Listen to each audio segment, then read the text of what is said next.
Hello and welcome back. This is day 3 of the Summer Rejuv Challenge, and I am your marvelous guide, Alexandra.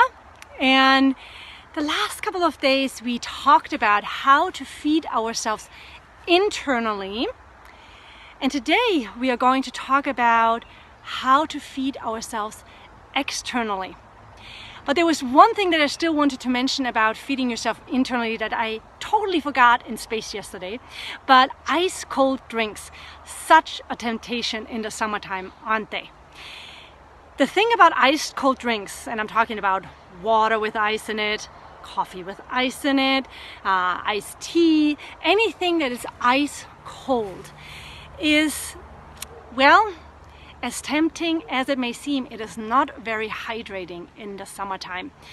The body actually has to use energy to heat up that water to body temperature before it can absorb it.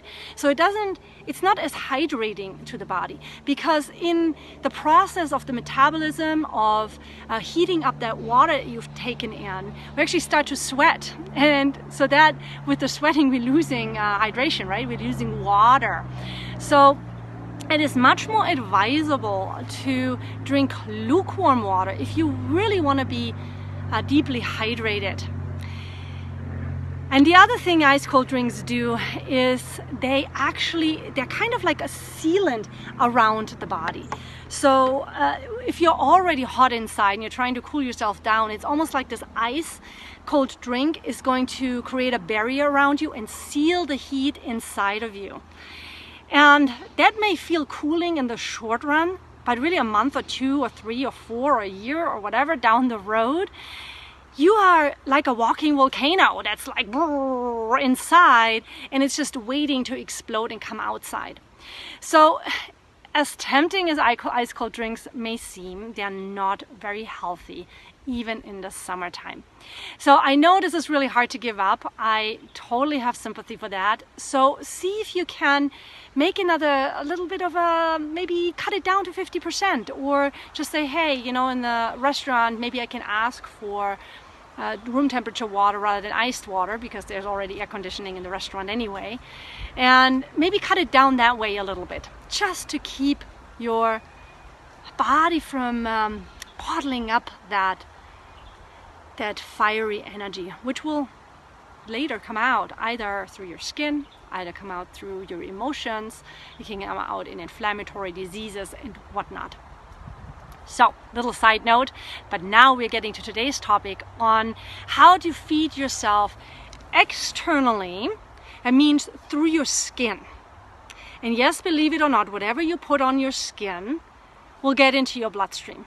Maybe not all of it, but a lot of it. The exact amount, I don't really know, and I have never found a statistic on that. But truth is, whatever you put on the skin, part of that or all of it is going into the bloodstream, depending on how big the molecules are. Just think of dermal patches. You may have gotten a dermal patch from your dermatologist before.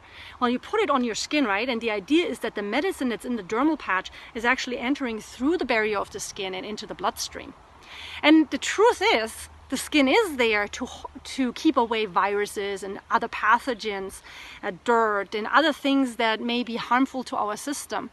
But there is what we call accelerants that help substances to go into the actual bloodstream.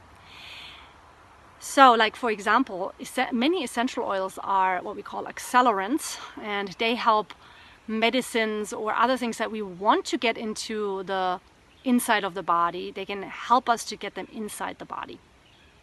So my point was, whatever you put on your skin is also getting into your body and becomes part of you. Just like we were talking about yesterday, whatever you put on in your pie hole, that is going to become part of you. It's going to become your skin. It's going to become your fingers, your eyes, your mouth, your hair, and whatnot. And the same thing is true with whatever you put on your skin.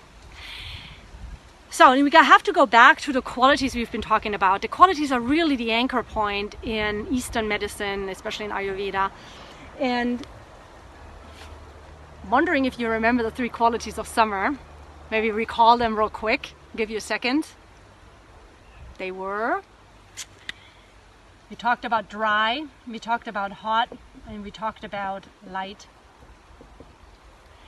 And we have to bring in the opposite qualities, right? I mean, I sound like a broken record, but here we go. We got to bring in moist, we got to bring in cold, and we got to bring in heavy. Ayurveda has a long-standing obsession with oil, internally and externally. Today we're going to talk about externally. Oil is moist, oil is heavy, and some of the oils are also cooling.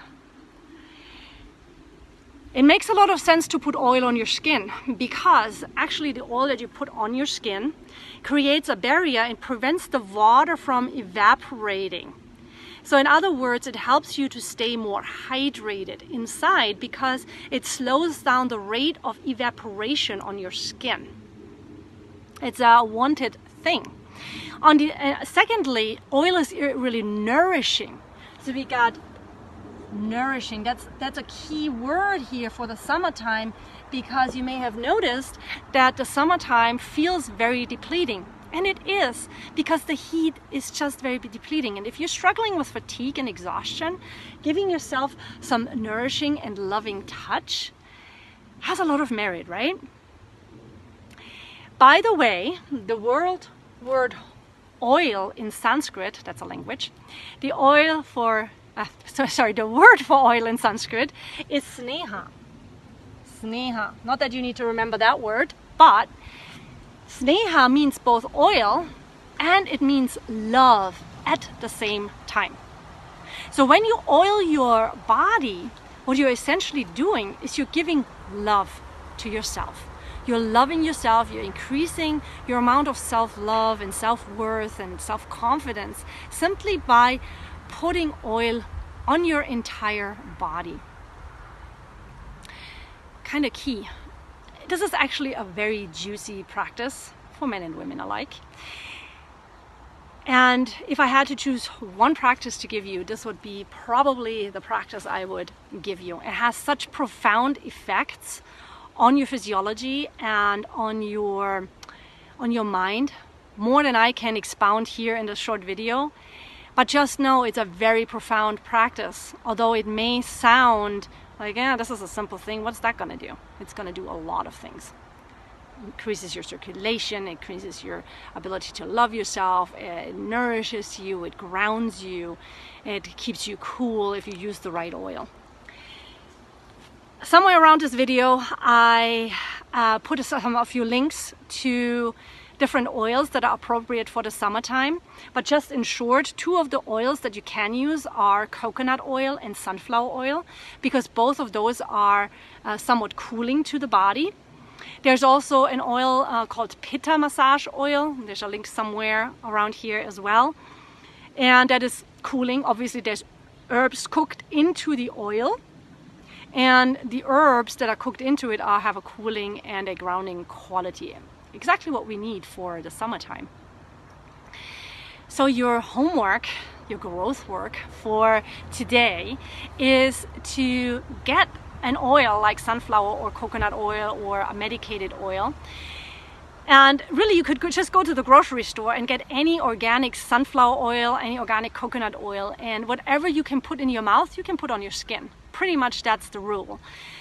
So get one of those, maybe you even have it in your kitchen cabinet, and put it in your bathroom. And tonight or tomorrow morning, put and slather your body with a lot of oil.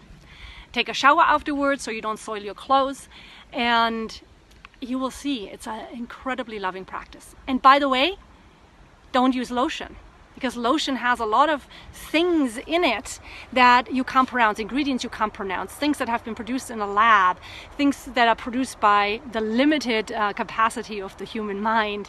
And really, oil is so natural, and the body knows it from centuries and millennia, and it can digest it, because we need to digest it. Whatever we put on the skin, we also have to digest, just like we need to digest food and beverages.